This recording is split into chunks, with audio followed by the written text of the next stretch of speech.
Hi, I'm Richard Bliss, and welcome to Sails of Glory Standard and Advanced Rules from Aris Games.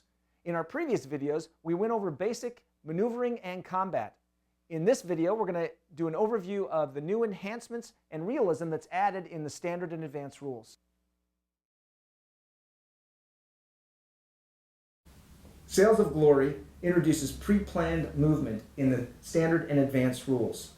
Pre-planned movement involves choosing your maneuver card for your current turn, placing it under your player mat, and then choosing your next turn's card in advance. In this case, straight maneuver, placing it in the next turn slot.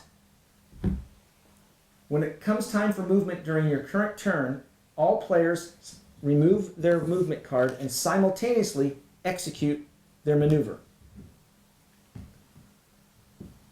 They place their maneuver card back in their maneuver deck. That ends the turn.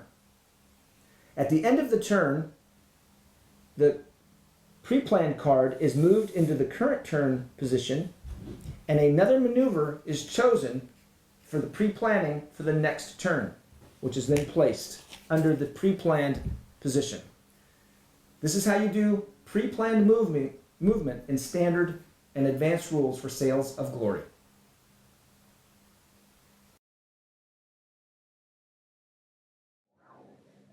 Sails of Glory Standard and Advanced Rules introduces a more complex way of dealing with sailing into the wind. In this case, after my last maneuver, I can see that my ship is sailing into the wind because the wind crosses the red section of the border of my base. When I go to execute my maneuver with my current card, I can no longer use this card because I'm sailing into the wind. So I have to go into my maneuver deck and find the card that corresponds to the number of the maneuver that I chose. This card now replaces my intended action, and I execute my maneuver using the red card. If it's my first time sailing into the wind, I use the card that has the single hourglass. If it's my second time sailing into the wind consecutively, I use the second hourglass. In this case, it's the first turn of sailing into the wind. I execute my maneuver. The red card goes back into my deck. The pre-planned card moves into the current turn slot. I choose my next maneuver, and I continue playing in a normal fashion. Sails of Glory Standard and Advanced Rules adds a nice little wrinkle when it comes to maneuverability with ships and ship cards. Each ship is assigned its own maneuverability rating. This rating is applied to a maneuver card because each maneuver has also its own maneuverability rating.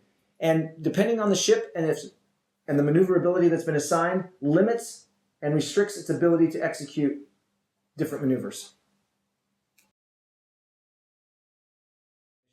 In the basic rules, we had single shot, which is still available. We now have chain shot, the ability to use ammunition that takes out your opponent's sails, shorter range, and we have grape shot, the ability to target your enemy's personnel, again, shorter range.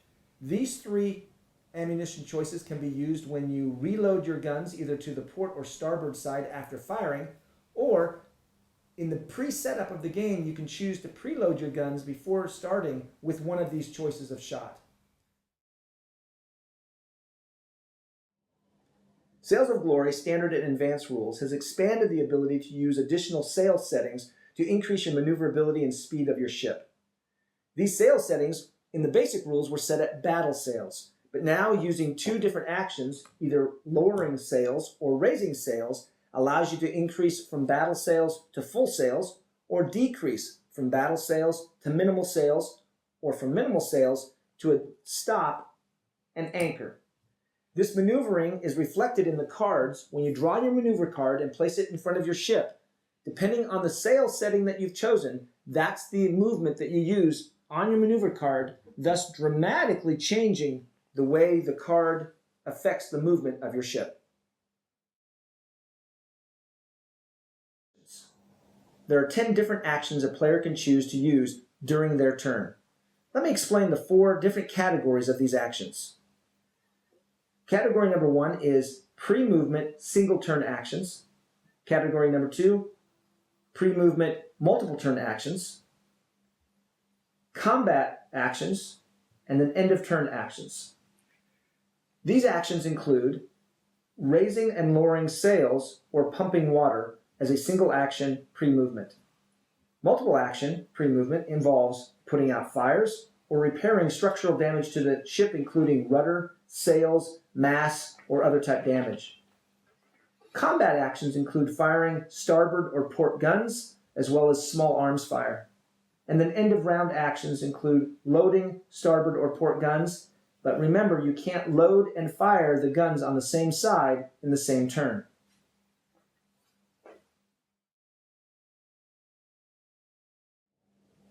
Sails of Glory standard and advanced rules use the hand symbol to indicate how many actions you have for the turn. Those actions are based upon the amount of damage your ship has taken either to the crew or structurally. You can see it here, 4, 4, all the way down to where 3 and even 2 and 1 actions. You start the game with 4 actions.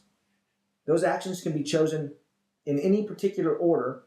So in this case, we're going to choose raising our sails. I want to load guns on the port side. I want to do repairs to my ship, and I want to fire my muskets. These are the 4 actions I'm going to choose. You choose these secretly, placing them face down in your action staging area. They're executed at the appropriate phase depending on their category. In Sails of Glory Basic, we ignored special symbols on the damage tokens except for the crew damage token. Now with the standard and advanced rules, we can expand the amount of damage and complexity that happens to the ship, including rudder damage, leak, broken masts, sail damage, or the ship catching on fire. These new enhancements allow you to have a much more realistic experience when playing with Sails of Glory standard and advanced rules. I'm sure you'll agree that this preview shows some of the exciting and great things coming out of the standard and advanced rules of Sails of Glory from Ares Games. Thanks for watching.